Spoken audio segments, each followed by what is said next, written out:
Young दिखने के लिए प्लास्टिक सर्जरी करवाना कोई मुज़ायका नहीं है, इसमें कुछ गलत बात नहीं है, इसके साथ कोई टबू अटैच नहीं है।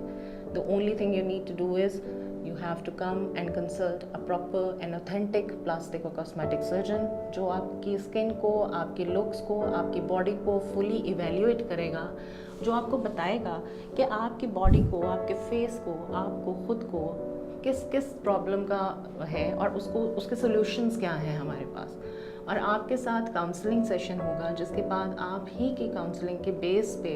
जो डिसीजन फाइनल होगा उसकी बेसिस पे एक प्लान डिवाइस किया जाता है जो कि फेस लिफ्ट भी हो सकता है और minimal invasive Botox, fillers, threads, ये सब कुछ भी हो सकते हैं। डबल चिन है तो आपकी चिन लाइपोसक्शन हो सकती है, अगर आपको अपना आप मोटा लग रहा है या आपको लग रहा है एक्सेसिव फैट है, लाइपोसक्शन हो सकती है, एब्डोमिनोप्लास्टी हो सकती है, you name it and we have it.